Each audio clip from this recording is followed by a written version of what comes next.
So hello everyone, this is a revision video of probability for NDA 2 2022 and ये काफ़ी high weightage carry करने वाला chapter है जहाँ से आपको 10 के अराउंड क्वेश्चन मिल जाते हैं and at the same time ये काफ़ी इंटरेस्टिंग चैप्टर है।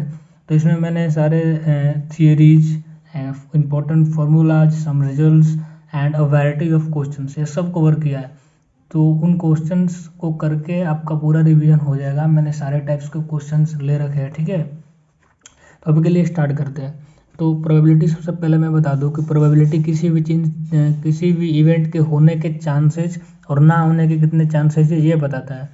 तो ये देख लेते हैं कुछ बेसिक फार्मूला। प्रोबेबिलिटी को निकालते कैसे है, तो number of favourable outcomes divided by total number of outcomes. ये काफ़ी बेसिक तरीका है प्रोबेबिलिटी को निकालने का। और अगर किसी भी इवेंट का होने के चांसेज अगर पी है तो ना होने के चांस 1 माइनस पी होगा। Probability of not happening event is equals to 1 minus probability of happening an event, ठीक है। तो बात करते हैं फर्स्ट पॉइंट की। So if two events A and B are mutually exclusive then probability of A intersection B is equals to 0। सो अगर दो इवेंट ए और बी म्यूचुअली एक्सक्लूसिव है तो उनका आपको पता है कि दोनों का इंटरसेक्शन का जो प्रोबेबिलिटी होगा वो 0 होगा। जिनको पता है ठीक है, जिनको नहीं पता मैं बता रहा हूँ। यहाँ पर मैंने वेन डायग्राम बना दिया। तो ये दो इवेंट्स है ए एंड बी। तो ये आपको आप देख रहे होगे क्लियरली कि ये दोनों डिसजॉइंट है, ठीक है। ये नॉन ओवरलैपिंग है, कहीं भी ओवरलैप नहीं कर रहे एक दूसरे पे। सो इनका जो इंटरसेक्शन होगा ना वो 5 होगा। दोनों में कुछ कॉमन नहीं है, आप देख सकते हो there is nothing common in A and B. So अगर दो इवेंट अगर किसी भी क्वेश्चन में दिया है ना कि if two events A and B are mutually exclusive, then आप समझ लेना कि वो इनडायरेक्टली बोलना चाहता है कि probability of intersection B is equals to 0। And similarly अगर तीन events A B and C are mutually exclusive then probability of intersection B intersection C is equals to 0। अब बात करते हैं सेकंड पॉइंट की। तो सेकंड में दे रखा है a1 a2 a3 dot dot dot an। अगर ये n नंबर ऑफ इवेंट्स हैं and they all are mutually exhaustive then इन सब का यूनियन आपको सैम्पल स्पेस देगा, ठीक है। सैम्पल स्पेस आपको पता होगा टोटल नंबर ऑफ आउटकम्स जिस सेट में हम लोग रखते हैं उसको सैम्पल स्पेस बोलते हैं, ठीक है। तो अगर सारे इवेंट्स का हम लोग यूनियन कर दे तो वो आपको सैम्पल स्पेस देगा। समझते हैं इसको वेन डायग्राम के थ्रू। तो मैंने यहाँ पर दिखा रखा है कि ये एक इवेंट है A1, this is A2, this is A3। ये सारे इवेंट्स हैं, ऐसे कर करके डॉट डॉट डॉट मेरे पास n नंबर ऑफ इवेंट्स है। तो अगर मैं इन सारे इवेंट्स का यूनियन कर दूँ तो ये हमको क्या दे देगा, सैम्पल स्पेस देगा। अगर आपको चीज़ें यहाँ पर क्लियर नहीं हो रही है कोई बात नहीं, जब हम क्वेश्चंस करेंगे मैंने वैरायटी ऑफ क्वेश्चंस उठाए हैं। तो क्वेश्चंस करने के दौरान आपको सारी चीज़ें समझ में आने लगेगी, ठीक है। तो अभी के लिए बस अब जान लें, अगर काफ़ी लोगों को पता भी होगा, ठीक है। चलिए अब थर्ड पॉइंट की तरफ देखते हैं। तो तीसरे में दिया for any events A associated to a random experiment form a system of mutually exclusive and exhaustive event. अगर कोई भी इवेंट ए है जो एंड वो एक रैंडम एक्सपेरिमेंट से एसोसिएटेड है तो एक ऐसा सिस्टम फॉर्म करता है जो कि म्यूचुअली एक्सक्लूसिव हो एंड म्यूचुअली एग्जॉस्टिव है। फॉर एग्जांपल मैं एक रैंडम एक्सपेरिमेंट लेता हूँ थ्रोइंग अ डाइस, और इसके सैंपल स्पेस कितने हो जाएंगे 1 2 3 4 5 एंड 6। क्योंकि अगर आप डाइस थ्रो करोगे तो या तो 1 दिखाएगा वो, या तो 2 शो होगा, या तो 3 होगा, या 4 होगा, 5 होगा, 6 होगा, यही होगा ना। तो अब देखिए अगर मान लीजिए मैंने कोई भी एक इवेंट ले लिया है ए, और उस इवेंट मैंने एक इवेंट ले लिया है ए कि अगर मैंने एक डाइस थ्रो किया और ऑड नंबर आ रहे हैं तो उसमें कितने केस होंगे, या तो 1 आएगा, या 3 आएगा, या तो 5 आएगा, ठीक है। और मान लीजिए मैं एक और इवेंट लेता हूँ A2 में ले रहा हूँ, और ये बोल रहा हूँ कि इवन नंबर आना हमारा इवेंट है। अगर मैं एक डाइस रखता हूँ और एक इवेंट है A2 जिसका मतलब है कि इवन नंबर आ रहे हो। इवन नंबर कब कब आएंगे 2 4 एंड 6। आपको मैं बता दूं कि जो A1 और A2 है वो दोनों इसी रैंडम एक्सपेरिमेंट से एसोसिएटेड है, ठीक है। और अगर मैं इन दोनों का इंटरसेक्शन करूं तो देयर इज नथिंग कॉमन। इसका मतलब A1 इंटरसेक्शन A2 कितना हो जाएगा 5 हो जाएगा, 5 हो जाएगा। और इसका मतलब अगर आप प्रोबेबिलिटी ले रहे हो A1 इंटरसेक्शन A2 का तो वो आ जाएगा 0। एंड सिमिलरली अगर मैं A1 यूनियन A2 कर दूं तो वो आप देख लेना ये आ जाएगा सैम्पल स्पेस। और अगर मैं प्रोबेबिलिटी कर देता हूँ A1 यूनियन A2 का तो ये आ जाएगा 1, क्योंकि सैम्पल स्पेस का प्रोबेबिलिटी 1 होता है, सारे एलिमेंट्स उसी में है। तो इन्हीं में से कोई ना कोई आएगा 100% डैम श्योर, ठीक है। तो ये चीज़ें ये बताना चाहते हैं। अब बात करते हैं mutually exclusive events are not independent. ये कुछ पॉइंट्स है लाइक स्टेटमेंट बेस्ड क्वेश्चंस में ऐसे स्टेटमेंट दिए होते हैं, तो ये सारी चीज़ें भी आपको नोटिस करते रहना है, एनडी में पूछते हैं ऐसे क्वेश्चन, ठीक है। तो ये आप याद रखना कि म्यूचुअली एक्सक्लूसिव इवेंट होते हैं वो इंडिपेंडेंट नहीं होते हैं। अब इंडिपेंडेंट इवेंट उसको बोलते हैं like if there are two events A and B, अगर दो इवेंट्स है ए एंड बी, और लाइक अगर ए के होने पर बी के होने या ना होने से कोई फर्क नहीं पड़ रहा है तो वो इंडिपेंडेंट है। समझ रहे हैं आप? अगर दो लोग एक क्वेश्चन को सॉल्व कर रहे हैं तो एक का क्वेश्चन सॉल्व करना दूसरे के ना सॉल्व करने पर कोई डिपेंड नहीं करता है, तो दोनों इंडिपेंडेंट है। लेकिन म्यूचुअली एक्सक्लूसिव इवेंट्स जो होते हैं वो डिपेंडेंट होते हैं। लाइक अगर A and B are two mutually exclusive events, then अगर अगर ए हो रहा है तो बी जीरो होगा, क्योंकि एक का होना दूसरे को रोकता है। म्यूचुअली एक्सक्लूसिव इवेंट में किसी एक इवेंट का होना दूसरे इवेंट के होने को रोकता है, ठीक है। बात करते हैं फिफ्थ पॉइंट की। अगर A and B are two independent events, तो ये 2 पॉइंट बिल्कुल याद रखना, ठीक है। इससे क्वेश्चन का भी बनता है। तो प्रोबेबिलिटी ऑफ इंटरसेक्शन भी ये हो जाता है P A into P B, ठीक है, मल्टीप्लाई हो जाता है। सो आगे बढ़ते हैं। एंड अगर probability of A union B बोला जाए तो 1 माइनस पी ए नॉट, ये मतलब ए का ना होना, एंड पी बी नॉट, ठीक है। ये बार दिखाता है कि ये नहीं हो रहा है, तो ये दोनों आप याद रखना, काफ़ी इंपॉर्टेंट रिजल्ट है। अब आगे बढ़ते हैं, सिक्स्थ पॉइंट की बात करते हैं। तो ये फार्मूला आपको पता ही होगा, काफ़ी जनरल काफ़ी बेसिक फार्मूला है। Probability of A union B is equals to P A plus P B minus probability of A intersection B, तो याद रखना। और अगर यहाँ पर मैं एक कंडीशन ला दूँ कि A and B are mutually exclusive events, अगर क्वेश्चन में गिवन है कि A and B mutually exclusive event है, देन आपको फाइंड करना है probability of A union B. तो मैंने बताया था कि अगर कोई भी इवेंट म्यूचुअली एक्सक्लूसिव होगा तो उनका प्रोबेबिलिटी ऑफ इंटरसेक्शन भी क्या होता है, जीरो होता है। तो ये चीज़ जीरो हो जाएगी तो बच जाएगा क्या, probability of A plus probability of B. इसलिए मैंने आपको बता रखा है कि ये सारी चीज़ें आपको याद रखना है, ठीक है। म्यूचुअली एक्सक्लूसिव और एग्जॉस्टिव होता गया है। अब आगे बढ़ते हैं। Probability of A union B union C, ये भी आप याद रख लो, ये होता है P A plus P B plus P C minus probability of A intersection B minus probability of B intersection C minus probability of A intersection C plus probability of A intersection B intersection C, ठीक है। So अगर A B and C mutually exclusive events हो जाए तो probability of A intersection B intersection C zero हो जाएगा, और probability of intersection B भी जीरो, बी इंटरसेक्शन सी भी zero, and A intersection C भी जीरो। यहाँ पर डायग्राम में क्लियरली विजिबल है। अगर A B C mutually exclusive है मतलब तीनों डिसजॉइंट होंगे, तो ए बी सी इन तीनों में भी कुछ भी कॉमन नहीं है, मतलब A intersection B intersection C भी जीरो होगा, ना ही ए बी में कुछ कॉमन है तो ये भी जीरो होगा, ना ही बी सी में कुछ कॉमन है तो ये भी जीरो होगा, और ना ही ए सी में कुछ कॉमन है तो ये भी जीरो होगा। तो अगर A B C mutually exclusive हो जाएगा तो ये फॉर्मूला रिड्यूस्ड होकर इतना ही रह जाएगा, probability of A plus B plus C, that's all. बात करते हैं एट्थ पॉइंट की, जो कि एक इम्पोर्टेंट पॉइंट है। सो मैं इसको समझाने की कोशिश करता हूँ, और मैंने वेन डायग्राम का रेफरेंस मैं इसलिए ले रहा हूँ ताकि चीज़ें आपको याद हो जाए, और अगर आप कहीं भूल भी रहे हो तब सिंपल साइड में वेन डायग्राम बना के इजीली उसको रिकॉल कर सकते हो।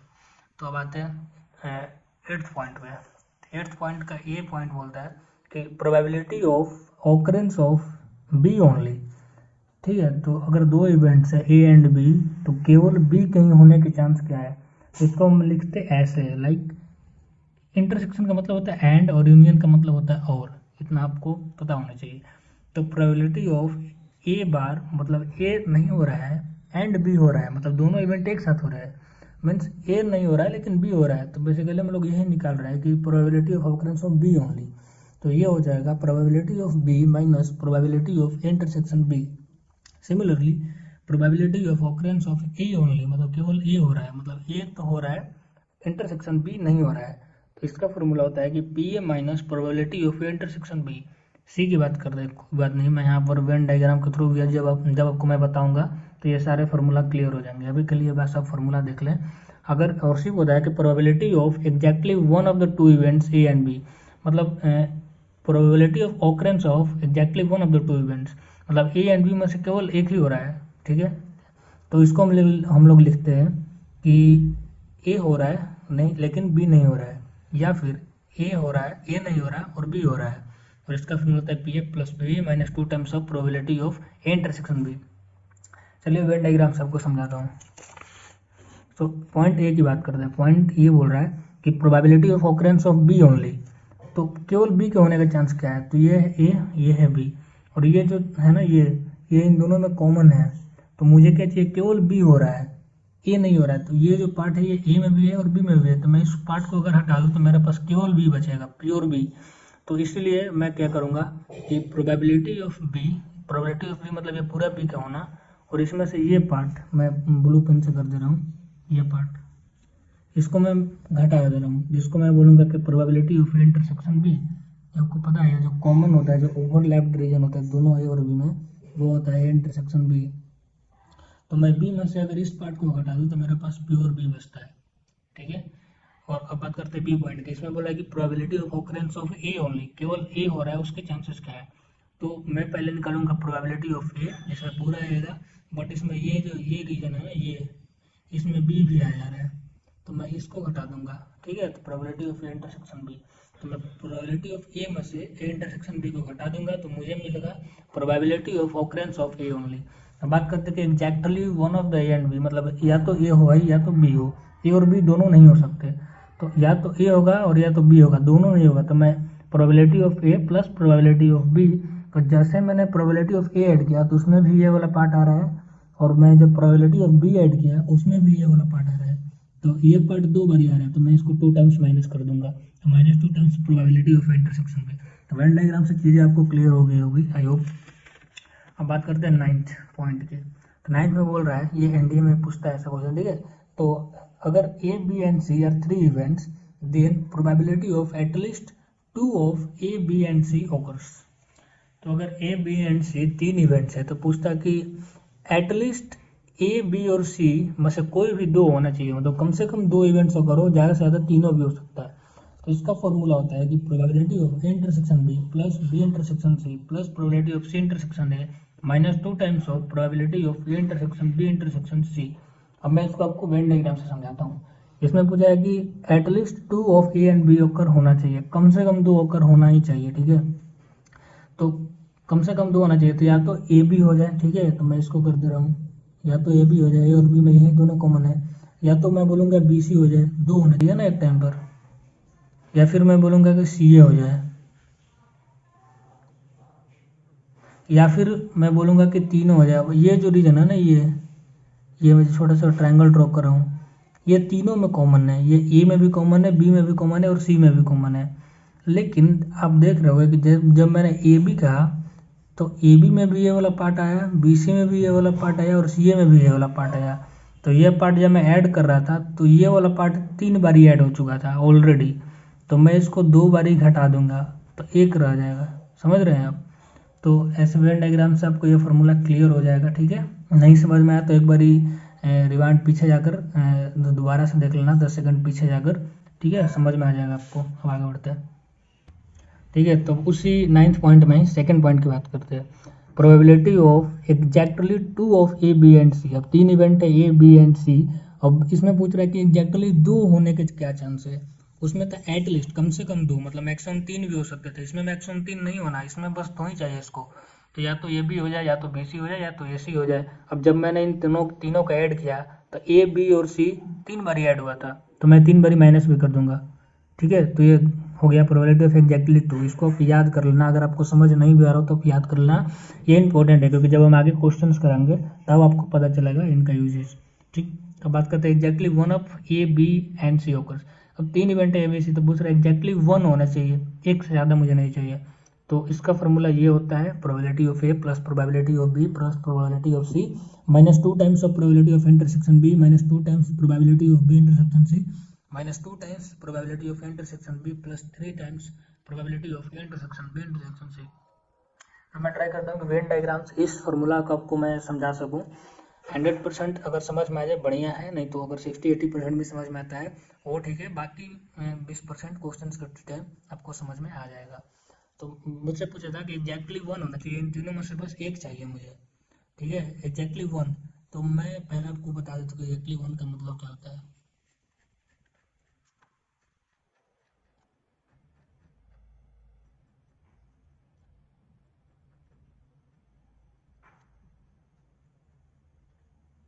तो भाई ये एग्जैक्टली 1, मतलब ए भी मुझे नहीं चाहिए, कॉमन नहीं चाहिए मुझे, या तो केवल ए चाहिए, या तो केवल ए चाहिए जो कि ये है, या तो मुझे केवल बी चाहिए, या तो केवल सी चाहिए, ना मुझे कुछ कॉमन नहीं चाहिए, एग्जैक्टली 1 चाहिए।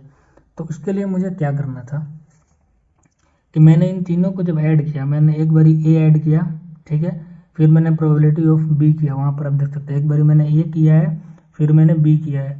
तो जब मैं ए ऐड किया उसमें भी ये वाला पार्ट था, और जब मैंने बी ऐड किया उसमें भी ये वाला पार्ट था, तो ए इंटरसेक्शन भी 2 बारी ऐड हो गया, तो मैं इसको 2 बारी घटा दिया।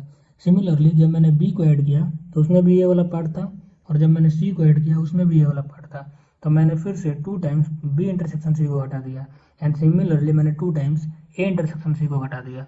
ठीक है, तो अब यहाँ पर देखते हैं। तो जब मैंने जब ए को ऐड किया तो उसमें भी ये वाला पार्ट है, बी ऐड किया उसमें भी ये पार्ट है, सी ऐड किया उसमें भी ये पार्ट है, मतलब 3 times A intersection B intersection C already add हो चुका है। अब जब मैंने -2 टाइम्स ए इंटरसेक्शन सी किया तो ये भी 2 टाइम्स घट गया, फिर मैंने -2 टाइम्स बी इंटरसेक्शन सी किया तो फिर से ये 2 टाइम्स घट गया, और फिर जब मैंने -2 टाइम्स ए इंटरसेक्शन सी किया तो फिर से ये 2 टाइम्स घट गया, मतलब ये हो गया -6 times A intersection B intersection C. ठीक है, अब इसको मुझे जीरो करना है ना, इसको मुझे जीरो करना है, तो मैं फिर इधर से क्या कर दूंगा, +3 times probability of A intersection B intersection C, तो ये पूरा न्यूट्रल हो जाएगा। ठीक है, ये बस मैंने आपको समझाने के लिए इतना किया है, अगर आ गया समझ में बहुत अच्छा, नहीं आया कोई बात नहीं, क्वेश्चन बस होने चाहिए आपसे, तो फॉर्मूला को आप याद कर सकते हो डायरेक्ट।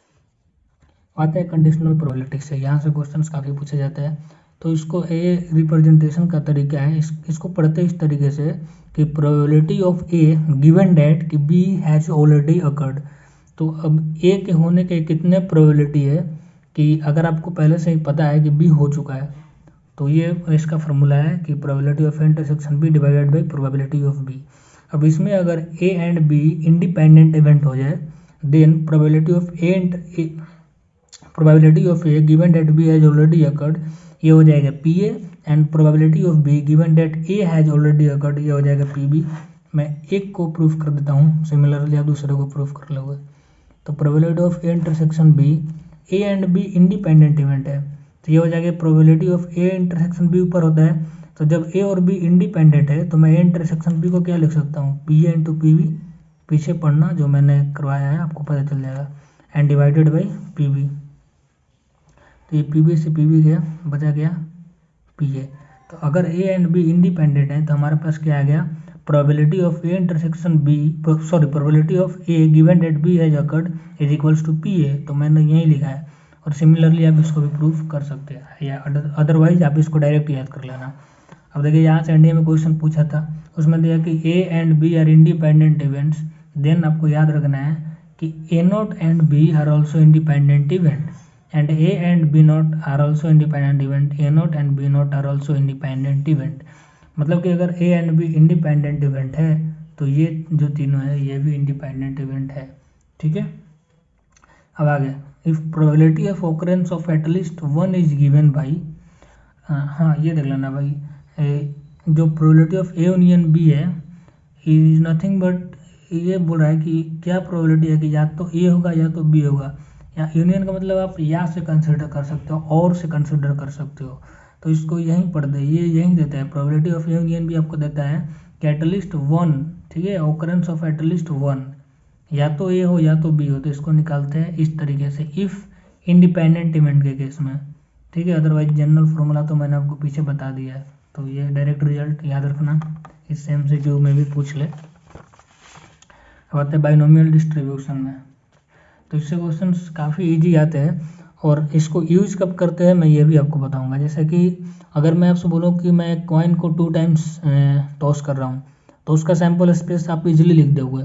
अगर मैं बोलूँ कि मैं किसी कॉइन को 3 टाइम्स टॉस कर रहा हूँ, ठीक है, अगर मैं बोलूँ 2 टाइम्स टॉसिंग अ कॉइन, तो आप सिंपल कर लोगे 2 to the power 2 is equals to 4।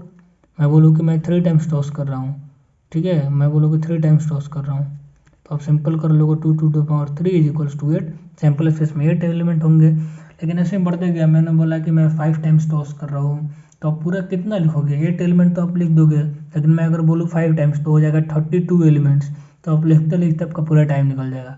जब अगर कभी भी ऐसा केस है ना, तब हम बाइनोमियल डिस्ट्रीब्यूशन का यूज करते हैं, ठीक है।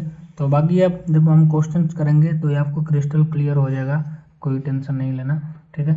अब बात करते हैं मीन की। तो मीन हो जाएगा n इंटू पी, पी मतलब प्रोबेबिलिटी, मतलब सक्सेस होने के चांसेस कितने हैं। वेरिएंस हो जाएगा N P Q, standard deviation हो जाएगा root under N P Q. काफ़ी ईजी है, याद कर लेना, इससे भी क्वेश्चन आपको मिलेंगे, ठीक है। तो कार्ड्स की बात कर लेते हैं, इससे भी क्वेश्चंस बनते हैं, और इससे मैंने एक ही क्वेश्चन लिया है, अगर आप उसको ही कर लेते हो तो आपका कार्ड्स का जो कंसेप्ट है वो क्लियर हो जाएगा, जो मैं क्वेश्चंस करते टाइम आपको सॉल्व कराऊंगा। बात करते हैं फेस कार्ड क्या होता है, क्वेश्चन इसी पर बनते हैं। तो फेस का टोटल 12 होता है। फेस कार्ड उसको बोलते हैं जिस पर फेस दिया रहता है, लाइक गुलाम वाला में आपको फेस देखने को मिलेगा, क्वीन में मिलता है और किंग में मिलता है। तो ये 4 हो गए, ये 4 और ये 4, तो 4 + 4 + 4 इज 12। तो फेस कार्ड होता है टोटल 12, और ऑनर कार्ड होता है 16। तो ऑनर कार्ड में कुछ नहीं है, फेस कार्ड प्लस दिस, ये जो ए होता है ना इक्का, इसको आप ऐड कर दो एंड फेस कार्ड को ऐड कर दो, तो ये ऑलरेडी 12 है, और ये 4 और ये 4, तो ये 4 मिलकर ये हो जाएगा ऑनर कार्ड। तो देखो क्वेश्चंस आपको मिलेंगे फेस कार्ड से बस, ठीक है। और ये ब्लैक और रेड पर मिल सकते हैं, जो ये गुलाम, क्वीन, किंग, इस पर क्वेश्चंस मिलेंगे। ऑनर कार्ड एंड डिनोमिनेशंस, ये प्रोबेबली इंडिया में उतना नहीं जाएगा, उसमें क्वेश्चंस पर आपको इसी से मिलेंगे। तो डिनोमिनेशंस ये होते हैं, ये 13 जो डिनोमिनेशंस है, 1 2 3 4 ऐसे कर करके 10 11 12 13, तो ये होता है डिनोमिनेशंस। तो मैंने इस पर एक क्वेश्चन लिया है, उसको करके आपको पूरा कार्ड का कंसेप्ट क्लियर हो जाएगा, और अभी के लिए आप इसमें देखकर रिवाइज कर सकते हो। अब आगे बढ़ते हैं। तो बात करें odd in favour and odd against. तो यहाँ से भी कई बार क्वेश्चन पूछ लेते हैं, तो मैंने लिख दिया है। तो odd in favour and odd against, तो ऑड इन फेवर निकालने का तरीका होता है favourable divided by non favourable. Let's assume कि total number of outcomes n है, ठीक है। तो अगर n आउटकम में से मैं मान लूँ कि m फेवरेबल है, तो बचे हुए कितने होंगे, नॉन फेवरेबल। टोटल n में से m फेवरेबल, तो बचेंगे कितने, n माइनस m, जो कि होगा नॉन फेवरेबल। तो अब अगर मुझको प्रोबेबिलिटी निकालना है, तो मैं टोटल नंबर ऑफ आउटकम से डिवाइड कर दूंगा। आपको मैंने प्रोबेबिलिटी का बेसिक डिफिनेशन बताया था कि favourable outcomes divided by total number of outcomes, तो मैंने ऊपर नीचे दोनों n से डिवाइड कर दिया है। तो जब m डिवाइडेड बाई n होगा, मीन्स m फेवरेबल नीचे टोटल, तो ये हो जाएगी प्रोबेबिलिटी ऑफ a, मतलब कोई भी इवेंट का हैपन होने का प्रोबेबिलिटी, और n minus m by n मतलब नॉन फेवरेबल बटा में टोटल, ये हो जाएगी कि probability of not happening of a, ठीक है। ये आप रिवाइज कर लेना, बाकी जब मैं क्वेश्चन कराऊंगा इससे भी रिलेटेड मैंने क्वेश्चन लिए हैं, तो वहाँ पर आपका क्लियर हो जाएगा। बस अभी के लिए आप इतना याद रखो कि ऑड अगेंस्ट होता है non favourable divided by favourable, और ऑड इन फेवर होता है favourable divided by non favourable.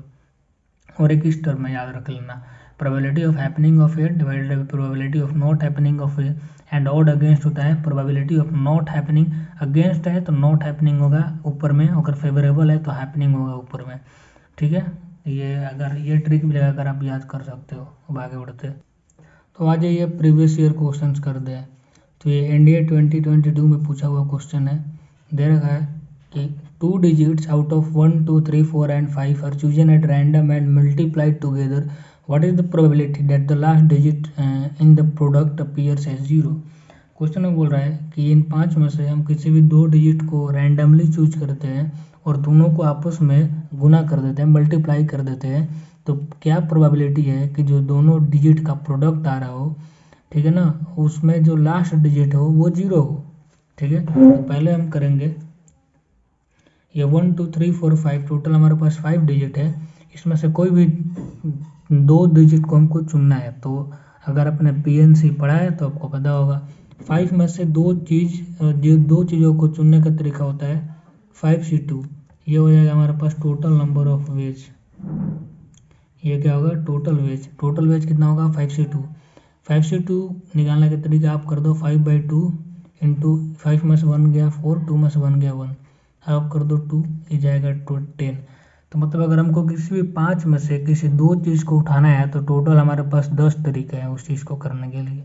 अब बोल रहा है कि what is the probability that the last digit in the product appears as 0। तो अब देख लो हमारे पास नंबर क्या है भाई, नंबर हमारे पास है 1 2 3 4 5, यही है।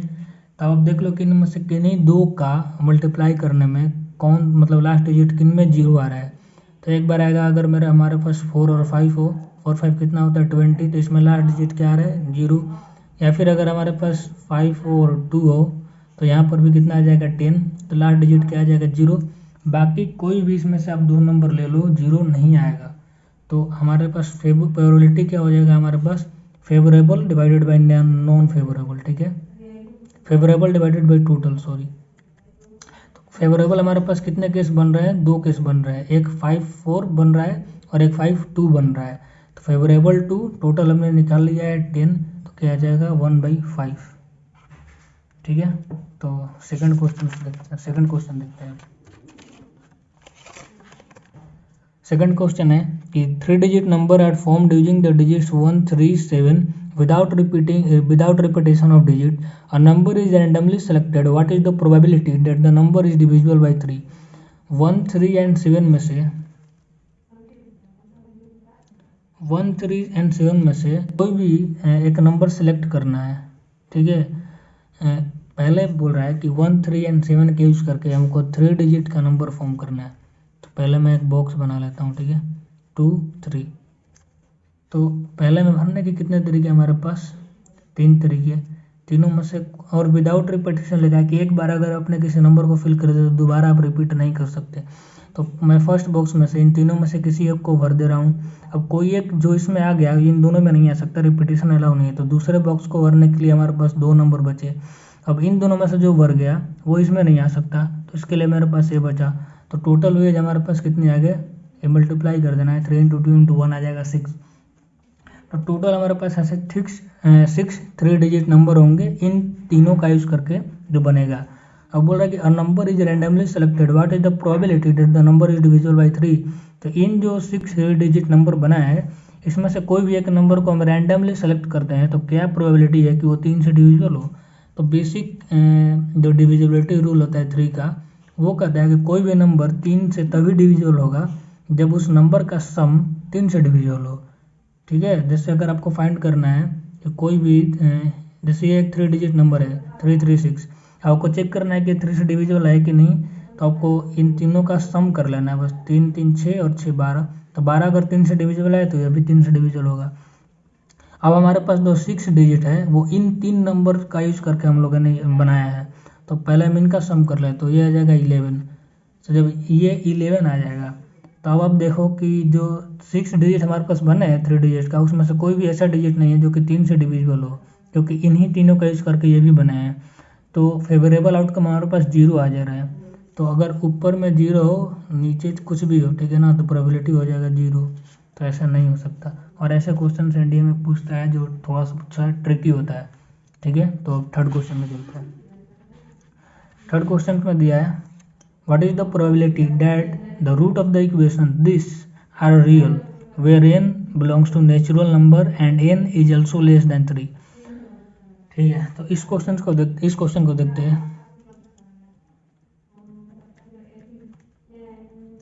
अब बोल रहा है कि क्या प्रोबेबिलिटी है कि जो इक्वेशन आपको दे रखा है x² + x + n = 0, इसका जो रूट है वो रियल हो जहाँ पर n बिलोंग करता है नेचुरल नंबर से और n इज लेस देन 3। तो नेचुरल नंबर आपको पता है कि 1 से स्टार्ट होगा, मतलब 1 का वैल्यू कितना हो सकता है, सॉरी n का वैल्यू कितना हो सकता है, 1 और 2 यही दो हो सकते हैं, क्योंकि ये n दे रखा है यहाँ पर भी 3 इज लेस देन 3।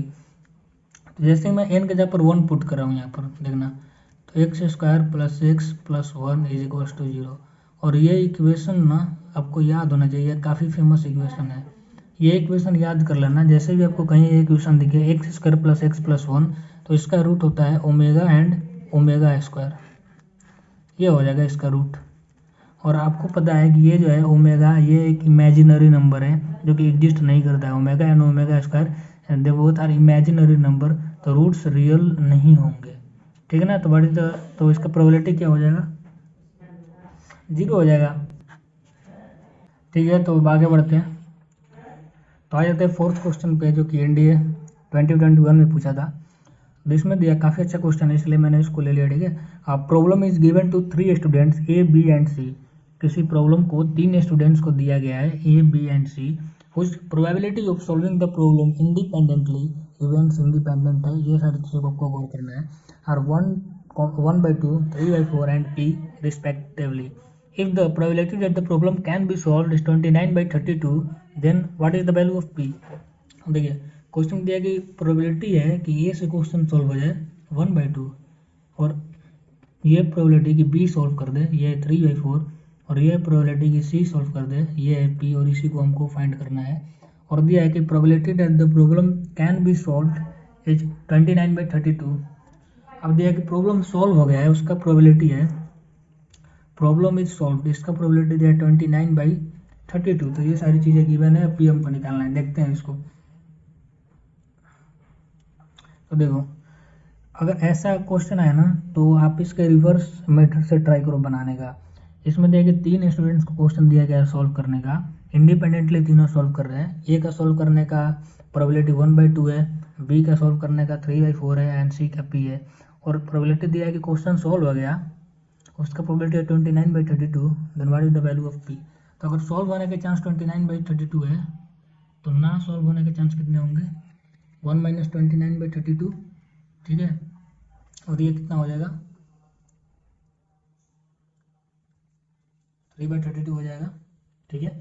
तब हम निकालते हैं कि क्वेश्चन सॉल्व ही ना हुआ, तो अगर ए के सॉल्व होने के चांस 1/2 है तो ना होने का कितना होगा, 1 - 1/2 हो जाएगा। मैंने बताया था आपको पीछे कि ये भी 1/2 हो जाएगा, ठीक है। ये बता रहा है कि ए से सॉल्व नहीं हुआ, ठीक है। अब इसका देखते हैं, 3/4 है तो 1 - 3/4 करो तो पता चल जाएगा कि बी के ना सॉल्व होने के कितने चांस है, तो ये हो जाएगा 1/4, ठीक है। सिमिलरली पी का क्या हो जाएगा, 1 - p। अब आ जाते अपना फॉर्मूला लगाते थे, ठीक है। तो हमने क्या किया कि हमने ये सोच लिया कि क्वेश्चन किसी से सॉल्व ही नहीं हुआ, इंटू 1/4 इंटू 1 - p, और जब तीनों से सॉल्व नहीं हुआ उसकी प्रोबेबिलिटी क्या है, 3/32। अब ये 4 2 8 हो जाएगा, और 8 से 32 कितने बार में कटेगा, 4 बार में, ठीक है। तो यहाँ से क्या आ गया, 1 - p इज इक्वल्स टू 3/4, और मैं p को उस साइड भेज दे रहा हूँ, ठीक है। तो क्या हो जाएगा, और 1/3 को इस साइड ले रहा हूँ तो ये 1 में से माइनस हो जाएगा, और यहाँ से कितना आ जाएगा, 1/4। तो डी आंसर p का। अच्छा क्वेश्चन था, आगे बढ़ते। प्रोबेबिलिटी क्या होगा, 8/16। ये लिखने का मतलब हर 60 में से 8 बारी वो 6 मारेगा, ठीक है। तो ये प्रोबेबिलिटी है that he hit 6, okay. So probability of hitting a 6 is equals to 8/60, मतलब हर 60 बॉल में से 8 बार वो छक्का मारता है, लिखने का मतलब यही है। तो पूछ रहा है what is the probability that on a ball, ठीक है। तो fifth question, in a cricket match, सो ठीक है। तो फिफ्थ क्वेश्चन की बात करते हैं, तो in a cricket match a batsman hit a 6 8 times out of 60 balls he plays, so what is the probability that on a ball he does not hit a 6। तो काफ़ी इजी क्वेश्चन, मैंने आपको बताया था कि पी नॉट क्या होता है, 1 - p होता है। तो प्रोबेबिलिटी क्या है कि वो 6 ना मारे, 1 मिनट जितना प्रोबेबिलिटी है कि वो 6 मारेगा, तो ये हो जाएगा 52/60।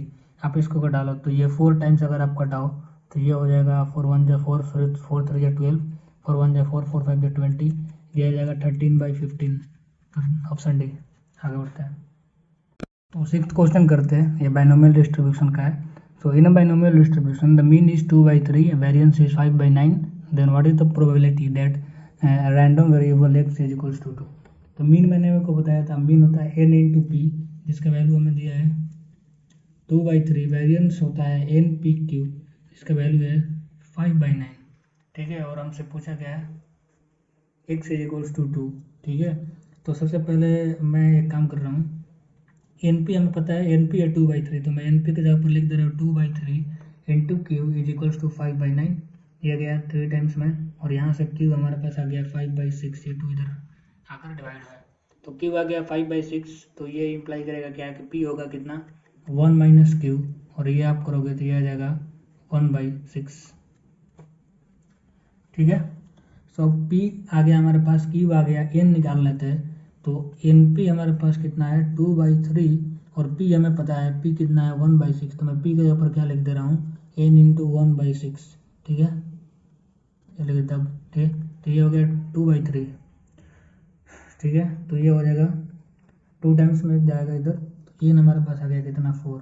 अब हमारे पास सब अवेलेबल है, ठीक है, मैं लिख दे रहा हूँ एन हमारे पास 4, तो एन हमारे पास 4 है, पी हमारे पास 1/6 है, क्यू हमारे पास 5/6 है, और हमें निकालना है x इज इक्वल्स टू 2। तो कर दे formula n C r, n के जगह पर 4 है, सी आर के जगह पर 2 है, पी के जगह पर 1/6 है, और सक्सेस के पावर आर होता है, आर के जगह पर 2, एंड फेलर के पावर n माइनस आर, तो 5/6 के 6 के पावर 4 - 2 हो जाएगा 2। तो 4C2 कितना हो जाएगा? 4C2 आपको डायरेक्ट पता होना चाहिए, बट फिर भी मैं लिख दे रहा हूँ, ठीक है। और ये हो जाएगा हमारे पास टोटल 36, 25/36, ये आप करोगे तो ये आ जाएगा 6 इंटू 1/36 इंटू 36, और ऊपर में आ जाएगा 25, ये गया 6 टाइम में, तो ये टोटल कितना आ गया 25/216। तो ये डी इज द आंसर। तो करते हैं इस क्वेश्चन को, एनडीए 2007 में पूछा था। A card is drawn from a pack of 52 cards and a gambler bets that it is a spade और an ace, so which one of the following are the odds against his winning. तो ये 52 पत्तों में से एक पत्ता निकालता है और बोलता है कि या तो वो स्पेड है या फिर एस है, एस मतलब इसका ए। तो क्या है ऑड अगेंस्ट, क्या है हिज विनिंग के, ठीक है। तो करते हैं इस क्वेश्चन को, तो पहले निकालते हैं कि अगर आप 52 पत्ते में से एक कार्ड को निकालते हो तो क्या प्रोबेबिलिटी है कि स्पेड आए। तो प्रोबेबिलिटी ऑफ स्पेड निकालते हैं। तो स्पेड के टोटल कितने पत्ते होते हैं? 13 पत्ते होते हैं। तो फेवरेबल कितने हो गए? 13, और टोटल कितने हो गए? 52। तो ये हो जाएंगे कितने? 1/4। अब बात करते हैं प्रोबेबिलिटी ऑफ एस। एस कितने होते हैं? 4 होते हैं। तो फेवरेबल हो गए 4, और टोटल कितने हो गए? 52। ये हो जाएंगे 1/13। अब बात करते हैं कि या तो स्पेड और एस बोला है ना, तो इन दोनों के यूनियन पूछ रहा है वो आपसे, ठीक है। मतलब ये आपसे बेसिकली, पहले मैं ये निकाल लूँ, स्पेड एंड एस, मतलब वो स्पेड भी होना चाहिए और एस भी होना चाहिए। तो स्पेड में एस एक ही आएगा, तो फेवरेबल एक है, टोटल 52 है। तब निकाल लेते हैं दोनों का यूनियन, ये होता है स्पेड या फिर एस। कैसे निकलेगा? तो स्पेड या फिर एस इस तरीके से निकलेगा, या तो वो स्पेड हो या फिर वो एस हो, माइनस ये कॉमन होगा जब वो दोनों हो, स्पेड हो और एस हो, ठीक है। तो यहाँ से कितने आ जाएंगे हमारे पास? 16/52, ठीक है। तो अब हमारे से पूछ रहा है कि ऑड अगेंस्ट हिज विनिंग, तो ये तो है ऑड अगेंस्ट निकालना है ना हमें, ऑड अगेंस्ट। तो ऑड अगेंस्ट क्या होता है? नॉन फेवरेबल, सॉरी, प्रोबेबिलिटी की इवेंट ना हो और डिवाइडेड बाय प्रोबेबिलिटी इवेंट हो, ठीक है। तो होने का प्रोबेबिलिटी हमारे पास कितना है? 16/52। तो ना होने का हो जाएगा 1 - 16/52। तो आप इसको करो तो ये हो जाएगा 16/52, और 52 में से जब आप 16 को घटाओगे तो ये हो जाएगा 36 हो जाएगा वो। तो ये हो गया 36/52, 52 से 52 गया, ये हो गया 36/16। 2 टाइम्स घटा कर देखते हैं, 2 8 4 सॉरी 4 से कट जाएगा, तो 4 4 जा 16 एंड 4 9 जा इतना, तो ये कितना आ गया 9/4। तो आंसर क्या होगा? सी। तो ये भी एक अच्छा क्वेश्चन है, 2010 में पूछा था। तो इसमें पीएनसी और पीएनसी का यूज काफ़ी होता है इसमें, ठीक है, और सीड थ्योरी का। तो वो चैप्टर्स अगर आप अच्छे से पढ़ चुके होंगे तो प्रोबेबिलिटी आपके लिए काफ़ी ईजी हो जाता है। तो इसमें दिया है कि 3 digital numbers are formed using the digit 2 0 4 6 and 8. A number is chosen at random out of these numbers. What is the probability that the number has the same digits? ये दिया है कि मैं इन नंबर्स का यूज करके 3 digit number form करता हूँ, ठीक है। मैं 3 डिजिट नंबर फॉर्म कर रहा हूँ, तो अब 0 को फर्स्ट प्लेस पर नहीं रख सकते, अदरवाइज ये 2 डिजिट नंबर हो जाएगा। तो मैं फर्स्ट टाइम 0 को कंसिडर नहीं कर रहा, मैं इन चारों में से ही किसी एक को पुट कर सकता हूँ। अब आप देख लो रिपीटेशन के बारे में कुछ दिया है कि नहीं। नहीं, रिपीटेशन अगर नहीं दिया है इसका मतलब आप रिपीटेशन कर सकते हो, ठीक है। अगर स्पेसिफिकली ये मेंशन होगा कि repetition of digit is not allowed, तभी आप ना करो, ठीक है। इसमें दिया है कि 3 डिजिट फॉर्म कर रहा है इन नंबर को लेके, तो पहले में इन चारों में से कोई एक भरेंगे, सेकंड टाइम हम 0 को कंसिडर करेंगे, ठीक है, और 2 2 4 और 5। तो अब इसके बाद हम पाँचों में से कोई भी भर सकते हो कि रिपीटेशन अलाउ है। तो यहाँ से हमारे पास आ जाएगा टोटल नंबर ऑफ डिजिट्स, ठीक है, टोटल 3 डिजिट नंबर आ जाएगा यहाँ से। तो कितना हो जाएगा 25 इंटू 4 100, तो टोटल हमारे पास कितना आ गया 100। अब बोल रहा है कि what is the probability that the number have the same digits, मतलब ये जो 3 डिजिट नंबर है इन तीनों में एक ही डिजिट हो। तो ऐसा है भाई, 0 0 तो आप कर नहीं सकते, फिर नहीं होगा। तो या तो ये 2 2 2 होगा, 4 4 4 होगा, 6 6 6 होगा, या फिर 8 8 8 होगा। तो ये टोटल कितना हो गया, ऐसे 4 फेवरेबल केस है हमारे पास। तो इसकी प्रोबेबिलिटी क्या हो जाएगी, टोटल फेवरेबल इतना है, टोटल हमारे पास इतना है, तो ये हो जाएगा 1/25 और आंसर इज बी। सो बात करते हैं 9th क्वेश्चन की। ये 2016 में पूछा था, ठीक है। तो इसमें दिया a salesman has a 20% chance of sale a product to any customer, the behaviour of successive customer is independent of the customer. If the two customers A and B enters, what is the probability that the salesman will sell the product to customer A or B? सो बोल रहा है कि probability ये है कि वो cell कर देगा 70%। 70% को मतलब पता है 70/100, और ये हो जाएगा 7/10, मतलब हर 10 में से 7 प्रोडक्ट को वो सेल कर दे रहा है। तो ना सेल करने की प्रोबेबिलिटी क्या हो जाएगी 1 - 7/10, और ये हो जाएगा हमारे पास 3/10। अब द बिहेवियर ऑफ, ये फालतू चीज़ें यहाँ पर आ जाओ। If two customers A and B enters, what is the probability that the salesman will sell the product to customer A और बी। ए और बी मैंने आपको बताया था, इसको यूनियन से आप रिप्लेस कर सकते हैं। तो ये पूछ रहा है कि probability of A union B क्या है, ठीक है। और मैंने आपको पहले ही बताया है कि ए यूनियन बी का मतलब probability of occurrence of at least 1, मतलब एटलीस्ट 1, कम से कम ए हो, मतलब या तो वो ए को बेच रहा है या फिर बी को बेच रहा है या फिर दोनों को बेच रहा है एटलीस्ट, ठीक है। तो अब हम इसको सॉल्व करते हैं। तो इसका मतलब या तो वो ए को बेच रहा, बी को नहीं बेच रहा, ठीक है, या फिर या फिर या फिर वो ए को नहीं बेच पाया और बी को बेच दिया, या फिर उसने दोनों को बेच दिया, ए को भी बेच दिया और बी को भी बेच दिया, मतलब एटलीस्ट 1 या फिर बोथ, कम से कम। तो यहाँ पर ये हो जाएगा हमारा ए यूनियन बी, मतलब रिक्वायर्ड प्रोबेबिलिटी जो भी पूछ रहा है। तो बेचने के चांसेस कितने हैं 7/10, ना बेचने के चांसेस कितने हैं 3/10, ना बेचने के चांसेस अगेन 3/10, बेचने का चांसेस 7/10, प्लस बेचने के चांसेस 7/10, बी को भी बेच दिया 7/10। आपको दिख रहा है 100 100 100, तो एलसीएम यहाँ से आ जाएगा 100, 7 3 21 प्लस 21 42, ठीक है, प्लस 7 49। तो अगर ये आप करोगे तो ये आएगा 91/100 and this is nothing but 0.91। तो बी आंसर। 10th क्वेश्चन करते हैं। 2018 में पूछा था, what is the probability that the sum of any two different single digit natural number is a prime number. तो लिख लेते हैं पहले 1 2 3 4 5 6 7 8 9, इतने नंबर्स का हम लोग यूज कर सकते हैं, क्योंकि ये नेचुरल नंबर दे रखा है तो 0 को हम लोगों ने इसमें इंक्लूड नहीं करना है। तो व्हाट इज़ द प्रोबेबिलिटी पूछा है कि अगर हम इन दोनों में से कोई भी 2 पेयर उठाते हैं तो उनका सम जो होगा वो प्राइम नंबर होना चाहिए। तो देखिए मैक्सिमम सम तो भाई 17 होगा, जब 9 और 8 आप ऐड करोगे। तो पहला प्राइम नंबर 2 3 5 7 11 13 एंड 17, टोटल इतने बन रहे होंगे हमारे पास। देखिए भाई 2 एक ही केस में आएगा 1 + 1, तो 1 और 1 दोनों सिमिलर होंगे, तो 0 केस नहीं लिख सकते, क्योंकि यहाँ पर हमसे डिफरेंट पूछा है, different single digit natural number पूछा है। 3 के केस में हमारे पास होगा 1, 2, ठीक है, एक बार में ही यही एक केस में 3 आएगा। 5 में देखते हैं, ये आएगा 1 4 2 3, बस 2 केस में। 7 में देखते हैं 1 6 एंड 2 5 3 4, 3 केसेस। इसका हो जाएगा 2 9 एंड 3 8 एंड 4 7 5 6 13 का बात करें तो ये हो जाएगा 4 9 5 8 6 7। 17 में एक ही केस होगा 8 9, तो ये जितने भी केस है फेवरेबल। अब 9 में से किसी भी 2 का चूज करने का तरीका होता है 9 से 2, और 9 से 2 का मतलब होता है ये, ठीक है। ये करने के बाद आएगा 36, तो टोटल भी हमारे पास है 36। फेवरेबल हम गिन लेते हैं 1 2 3 4 5 6 7 8 9 10 11 12 13 14।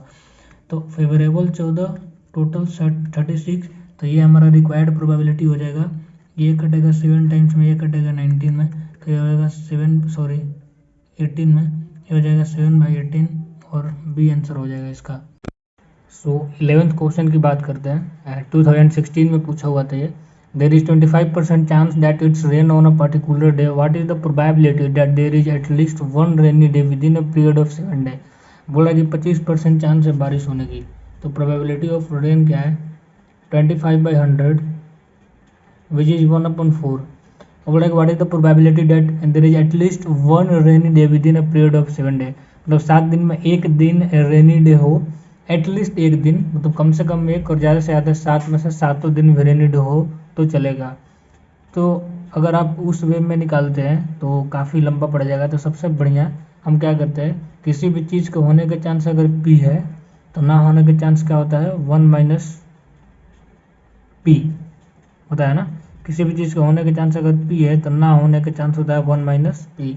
तो हम उसी तरीके से करेंगे। अगर प्रोबेबिलिटी ऑफ रेन 1/4 है तो प्रोबेबिलिटी ऑफ नॉट रेन कितना होगा, 1 - 1/4 होगा, जो कि हो जाएगा कितना, 3/4। ठीक है। तो हमें क्या निकालना था कि एटलीस्ट एक दिन बारिश हो, मतलब कम से कम एक दिन बारिश हो। तो हम ये ना निकालने के बजाय हम ये निकाल सकते हैं कि 1 - एक भी दिन बारिश ना हो। बात सेम ही है। ठीक है। तो कम से कम एक दिन बारिश हो, हमको ये निकालना है। तो रिक्वायर्ड प्रोबेबिलिटी हमारे पास क्या हो जाएगा, प्रोबेबिलिटी दैट इज रिक्वायर्ड हो जाएगा 1 - कि एक भी दिन बारिश ना हो। ठीक है। तो अब हम करते हैं 1 - एक भी दिन बारिश ना हो, कितने दिन में से, 7 दिन में से। तो 7 से 0, बारिश होने की प्रोबेबिलिटी है 1/4, उसके पावर 0 हो जाएगा। एंड ना होने की प्रोबेबिलिटी है 3/4, उसके पावर हो जाएगा 7 - 0 दैट इज 7। तो हमारा आंसर क्या आ जाएगा, 3/4 के पावर 7। 7 से 0 1 होगा, 1/4 के पावर 0 भी 1 होगा। तो अल्टीमेट हमारा आंसर हो जाएगा डी। 12th क्वेश्चन कर देगा। 2015 में पूछा था। दिया है कि 2 similar boxes contains i+1 red and 5 - i - 1 black ball. One box is chosen at random and 2 balls are drawn randomly. What is the probability that both the balls are of different colors? So दिया है कि 2 boxes है। ठीक है। i = मैं 1 ले देता हूँ, बॉक्स 1 एंड एक है बॉक्स 2। ठीक है। मैं बॉक्स भी बना लेता हूँ। अब दिया कि जो बॉक्स है ना 1, तो उसमें दिया कि i+1 रेड बॉल है। तो मैं i के जगह पर 1 रखूँगा 1 बॉक्स के लिए। तो कितने 2 रेड बॉल हो गए मेरे पास, सॉरी 2 रेड बॉल हो गए, 2r में लिख दे रहा हूँ। और जब मैं यहाँ पर i = 1 रखूँगा तो 5 - 2 हो जाएगा, तो 3 ब्लैक बॉल हो जाएंगे। तो फर्स्ट बॉक्स में 2 रेड एंड 3 ब्लैक हो गया। सेकंड बॉक्स की बात करते हैं। सेकंड बॉक्स के लिए i के जगह पर 2 रखेंगे तो ये हो जाएगा 3 रेड बॉल। ठीक। और यहाँ पर जब i के जगह पर आप 2 रखोगे तो कर लेना 2 ब्लैक बॉल आ जाएगा। अब बॉक्सेस तो सिमिलर है। ठीक है। तो हो जाएगा 1 box is chosen at random and 2 balls are drawn randomly.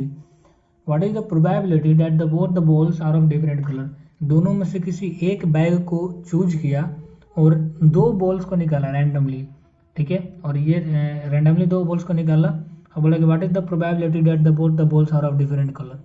तो क्या प्रोबेबिलिटी है कि दोनों बॉल्स का जो कलर है वो डिफरेंट हो। तो या तो उसने क्या होता है बॉक्स 1 चूज किया होगा या तो बॉक्स 2 चूज किया होगा। क्योंकि दोनों बॉक्स सिमिलर है तो दोनों के चूज करने के चांसेस भी इक्वल होंगे, 1/2 एंड 1/2।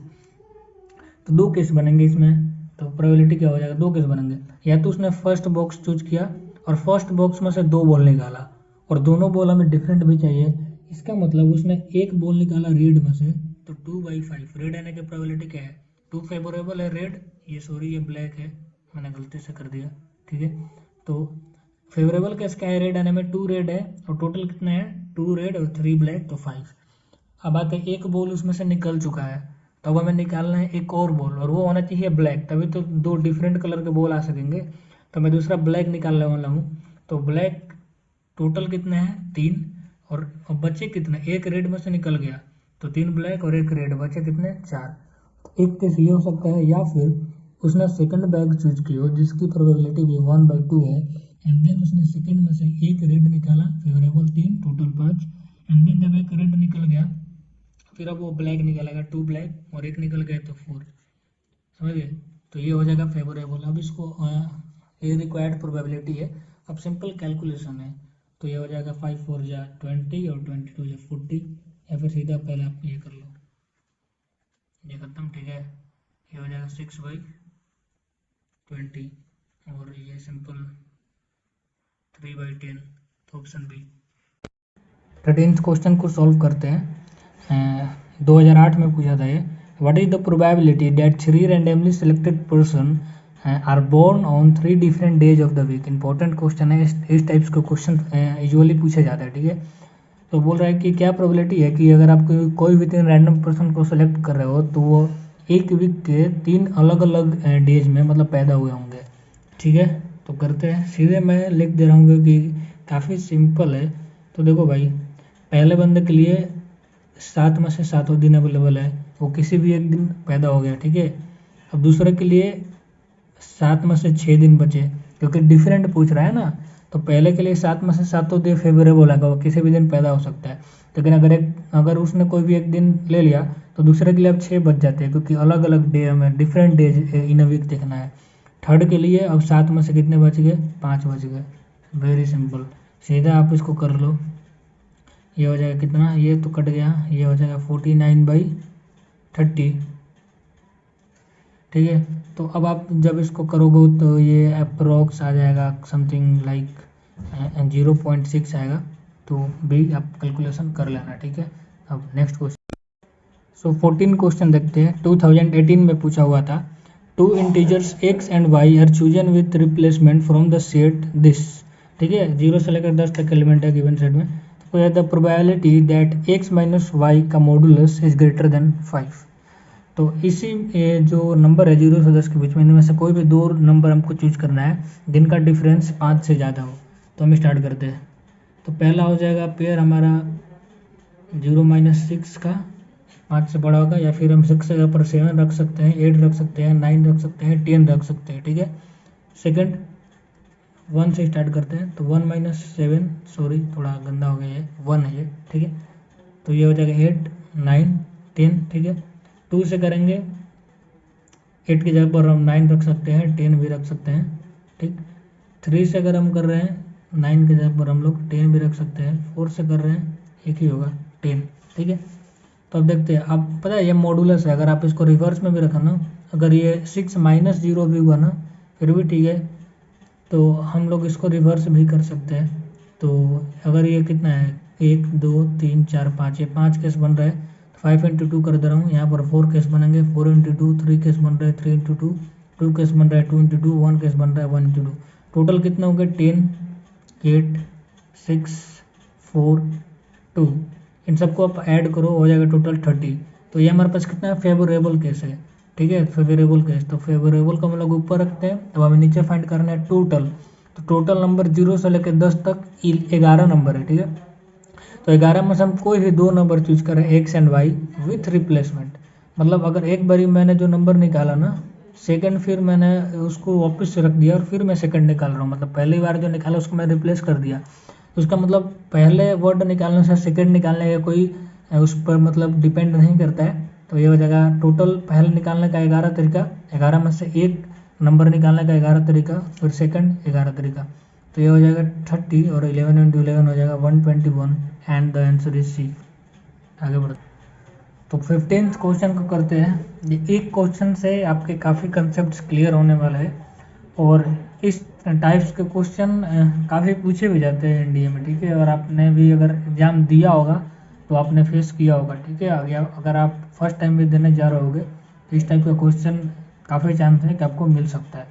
तो सॉल्व करते हैं इसको। क्वेश्चन बोल रहा है कि in a leap year probability of getting 53 Sunday, B पूछ रहा है probability of getting 53 Sunday and 53 Monday, C कर रहा है प्रोबेबिलिटी ऑफ 53 संडे और 53 Monday, and D probability of exactly 52 Sunday. सब फाइंड करेंगे हम लोग, ठीक है। तो पहले निकालते हैं ए का प्रोबेबिलिटी। तो आपको पता है लीप ईयर में एक एक्स्ट्रा डे होता है। नॉर्मली होता है क्या है कि एक साल में 365 डेज होते हैं, लेकिन लीप ईयर में जो फरवरी होता है वो 29 दिनों का होता है। तो उसकी वजह से एक एक्स्ट्रा डे हो जाता है, तो टोटल हमारे पास 366 डेज हो जाते हैं। तब पूछ रहा कि क्या प्रोबेबिलिटी है कि कोई भी एक लीप ईयर में हमें 53 संडे मिले। भाई देखो टोटल मैं थोड़ा इधर रफ यूज कर रहा हूँ, टोटल 366 डेज, ठीक है, और मैं इसको डिवाइड कर रहा हूँ 7 से। रीजन भी बताऊंगा मैं आपको कि मैंने इसको 7 से ही क्यों डिवाइड किया। ये 7 से डिवाइड करने पर मुझे पता चल जाएगा कि 366 डेज में कितने वीक्स होंगे। तो मैं इसको जब 7 से डिवाइड कर रहा हूँ तो ये हो जाएगा कितना, 7 5 या 35, बचा 16, 7 2 या 14, ठीक है, और 2 बच गए, 2 दिन फिर भी लेफ्ट हो जा रहा है। तो देखो ये 52 मतलब 52 वीक्स तो कन्फर्म है, मतलब 366 डेज में 52 सप्ताह आएंगे और 2 एक्स्ट्रा डेज बच जा रहा है। तो हमसे पूछा कि प्रोबेबिलिटी ऑफ गेटिंग 53 संडे, तो 52 वीक्स में 52 संडे ऑलरेडी इंक्लूडेड है। 52 वीक्स अगर हो रहे हैं तो 52 संडे इंक्लूडेड है। तब एक एक्स्ट्रा की बात कर देते हैं, हमारे पास 2 दिन एक्स्ट्रा बचे हैं, मतलब 2 दिन जो है वो फेवरेबल है, इन 2 में से एक दिन हमारा संडे हो सकता है। तो एक के लिए ए का जो प्रोबेबिलिटी है उसके लिए 2 हमारा फेवरेबल है, और टोटल कितना डे है, 7 डेज, ठीक है, मतलब 7 दिन में से 2 दिन हमारा फेवरेबल बच जा रहा है। तो किसी भी लीप ईयर में 53 संडे का प्रोबेबिलिटी होगा 2/7।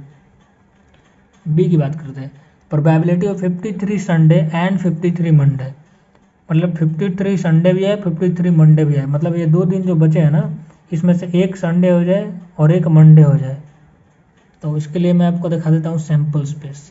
सैम्पल स्पेस क्या हो सकता है भाई, तो सैम्पल स्पेस हो सकता है Saturday Sunday, Sunday Monday, Monday Tuesday, Tuesday Wednesday, Wednesday Thursday, Thursday Friday, Friday Saturday, ठीक है, इतने पेयर बनेंगे हमारे पास। और ये बोल रहा है कि 53 संडे एंड 53 मंडे, मतलब ये केस फेवरेबल है संडे और मंडे, क्योंकि 2 दिन ही बचे हैं तो यही हैपन हो सकता है ओनली। तो एक केस बचा है हमारे पास, कितने में से, 1 2 3 4 5 6 7 7 में से। तो ये हो जाएगा प्रोबेबिलिटी ऑफ सेकंड, जो बी पूछ रहे 53 संडे एंड 53 मंडे। चारों इंपॉर्टेंट है, चारों में से कोई भी आपसे पूछ सकता है। सी देखते हैं, 53 मंडे और 53 संडे, ठीक है, या तो बोल रहा है कि या तो संडे आ जाए या तो मंडे आ जाए या तो बोथ आ जाए, समझ रहे हैं, बोल रहा है या तो संडे आ जाए या तो मंडे आ जाए या तो बोथ आ जाए। तो प्रोबेबिलिटी निकालते हैं। तो आपको पता है probability of A union B, probability of, मैं लिख दे रहा हूँ, संडे और मंडे पूछा है, MONDE मंडे, तो इसका मतलब क्या होगा पता है, probability of Sunday plus probability of Monday minus probability of Sunday and Monday, मतलब इंटरसेक्शन मंडे, दोनों बोथ जब हो रहा है। तो probability of Sunday leap year में 53 संडे का प्रोबेबिलिटी मैंने निकाल रखा है 2/7। लाइक वाइज अगर संडे 53 है, अगर संडे आने का चांस 53, संडे आने का चांस 2/7 है, मंडे आने का चांस भी 2/7 होगा, और बोथ आने का चांस यहाँ पर मैंने निकाल रखा है जो कि 1/7। कैलकुलेट कर लो, आंसर आ जाएगा 3/7, ठीक है। अब डी की बात करते हैं। डी में दिया कि प्रोबेबिलिटी ऑफ 52 संडे, तो आप देख रहे हो कि अगर 52 वीक्स आए हैं तो 52 वीक्स में 52 संडे का आना तो 100% है, मतलब इसका प्रोबेबिलिटी 1 होगा। लेकिन नहीं, आप केवल उसको कंसिडर नहीं कर सकते, 53 संडे आने के चांस 100% है, लेकिन 53 संडे आने का चांस भी 2/7 है, ठीक है, समझ रहे हैं। तो मतलब वो दोनों रिलेटेड है, आपस में डिपेंडेंट है। तो 52 केवल 52 संडे ही है, इसके लिए हमको इसको एलिमिनेट करना पड़ेगा, मतलब 53 संडे नहीं आने चाहिए, मतलब पूरे 7 दिन में से 2 दिन उसके लिए फेवरेबल है 53 संडे के लिए, और 5 दिन फेवरेबल है 52 संडे के लिए। तो अगर हमको ये निकालना है कि केवल 52 संडे ही है, तो हम कर देंगे 1 minus probability of getting off 53 Sunday, ठीक है। तो 1 माइनस 53 संडे का कितना है 2/7, तो ये कितना हो जाएगा 5/7। तो ये भी काफ़ी इंपॉर्टेंट क्वेश्चन था। आई होप इस क्वेश्चन से आपको काफ़ी चीज़ें सीखने को मिली होंगी। आगे बढ़ते हैं, 16 नंबर क्वेश्चन देखते हैं। इसमें बोला a bag contain 5 green 4 white balls, 3 balls are drawn randomly, find odds against all 3 are green. किसी एक बैग में 5 ग्रीन बॉल है, 4 वाइट बॉल है, 3 बॉल हम उसमें से रैंडमली निकालते हैं। निकालना है आपको odd against all 3 are green. तो पहले हम लोग ये निकाल लेते हैं कि अगर किसी बैग में 5 ग्रीन बॉल है, 4 वाइट बॉल है और हम उसमें से अगर 3 बॉल निकालते हैं तो क्या प्रोबेबिलिटी है कि तीनों ग्रीन ही है। ठीक है, पहले यही निकाल लेते हैं भाई। तो probability of getting all 3 green. ठीक है, तो देखो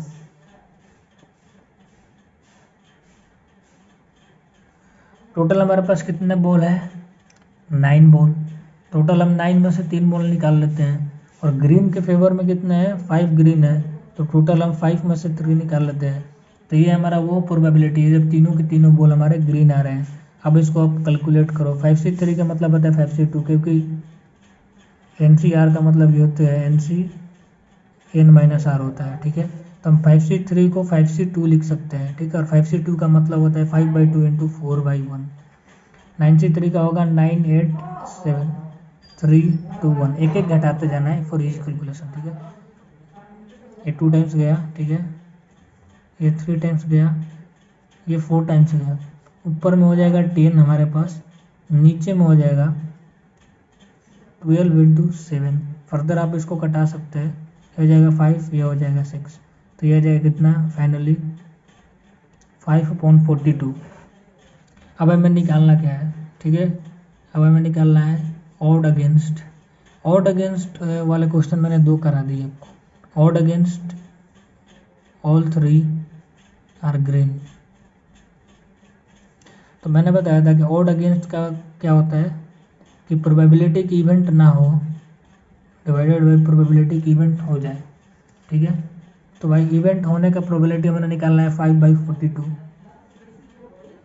ना होने का प्रोबेबिलिटी हो जाएगा 1 - 5/42। ठीक है, तो ये हो जाएगा 37, आई थिंक ये हो जाएगा 37 बाई कितना, ये हो जाएगा 37/42 और नीचे हो जाएगा 5/42।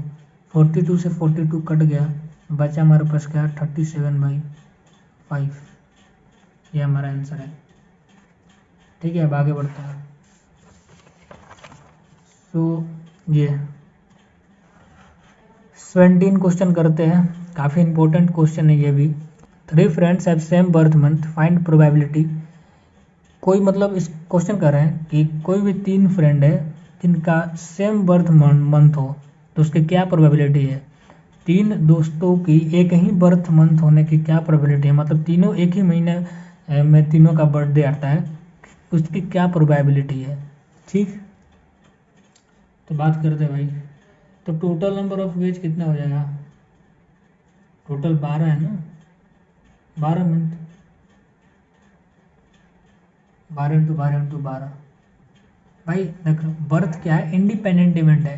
तुम्हारे किसी फ्रेंड का बर्थडे और तुम्हारे बर्थडे में कोई रिलेशन नहीं है, तो उसके होने और ना होने से तुम्हारे बर्थडे का कोई मतलब बनता नहीं है। उसके पैदा और ना होने से तुम्हारे पैदा और ना होने पर कोई फर्क नहीं पड़ता।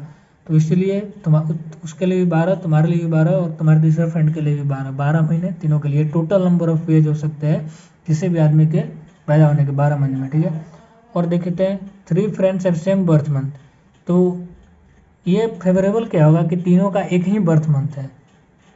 ठीक है, तो मैं किसी के लिए 12 में से एक चूज कर लेता हूँ, मतलब मैंने 12 मंथ में से एक मंथ चूज कर लिया। अब बाकी दोनों के लिए भी मुझे वही चूज करना पड़ेगा, क्योंकि मुझे क्या चाहिए प्रोबेबिलिटी कि तीनों एक ही महीने में पैदा हुए हो, मतलब सेम बर्थ मंथ हो तीनों का। तो मैंने एक के लिए कि कोई एक महीना चूज किया, तो बाकी दोनों के लिए भी मुझे वही चूज करना पड़ेगा, इसलिए मैंने ×1 कर दिया है। तो इजीली आप समझ रहे हो कि इसका आंसर होगा ये 12 से 12 कट जाएगा और 1/12 × 12 हो जाएगा, और जो कि होता है 144। ठीक, 18th क्वेश्चन देखते हैं, काफ़ी इंटरेस्टिंग क्वेश्चन है। 3 vertices of regular hexagon are selected randomly, find probability of getting equilateral triangle। कोई एक रेगुलर हेक्सागोन है, ड्रॉ कर लेते हैं भाई। इसके 3 vertices को हम रैंडमली सेलेक्ट कर रहे हैं। क्या प्रोबेबिलिटी है कि हमें जो वर्टिसेस है उससे एक इक्विलेटरल ट्रायंगल फॉर्म हो। ठीक, तो आपको पता होगा कि ये जो साइड्स है ना ये आपस में इक्वल होते हैं, ये जो साइड्स है ये आपस में इक्वल होते हैं हेक्सागोन के। सिमिलरली ये साइड और ये साइड भी इक्वल होगा, ये साइड और ये साइड भी इक्वल होगा। और जब दो साइड सेम होते हैं तो बेस एंगल इक्वल होता है, पता होगा आपको। ठीक है, सिमिलरली यहाँ पर दो साइड सेम तो बेस एंगल इक्वल, दो साइड सेम तो बेस एंगल इक्वल। तो अब ये जो अंदर वाला ट्रायंगल बनेगा ना, ये सारे वर्टिसेस को मिलाकर ये होगा इक्विलैटरल ट्रायंगल। और हेक्सागोन में ऐसे दो ट्रायंगल बनेंगे, एक देखो, एक ये भी बन जाएगा, एक ये, सॉरी थोड़ा सा टेढ़ा बन गया है, ठीक है, पर कोई बात नहीं। तो ऐसे दो हमें मिलेंगे, ठीक है, तो ऐसे दो ट्रायंगल हमें मिलेंगे। तो टोटल फेवरेबल हमारे पास दो है, और टोटल वे कितना बोला गया है, 6 में से 3 वर्टिसेस को हम उठा रहे हैं, ठीक है। तो ये हमारी प्रोबेबिलिटी 2, और 6 कितना हो जाएगा, 6/3, 5/2 इंटू 4, 3 2 गया 2, 1/10, ठीक है। करते हैं 19th क्वेश्चन को। out of 52 cards, 4 cards are selected. Find probability that all 4 cards of same suit, 1 card of each suit, all 4 of same color, 2 king, all 4 are face cards, at least 1 are king, 2 red and 2 black। तो ये इतने question है। यहाँ से अगर ये पूरा कर लेते हैं आप, तो कार्ड्स से रिलेटेड जितने भी क्वेश्चन है उसमें आपको काफ़ी क्लैरिटी आ जाएगा, ठीक है। तो इसको मैं सॉल्व करना स्टार्ट करता हूँ। तो सबसे पहले हम लोग ये सॉल्व करते हैं। तो ये पूछ रहा है कि all 4 are of same suits. तो आपको भी पता है टोटल सूट्स जो होते हैं वो 4 होते हैं, ठीक है। तो आप देख लो, ये एक सूट है स्पेड का, ये क्लब का, ये हार्ट का और ये डायमंड का।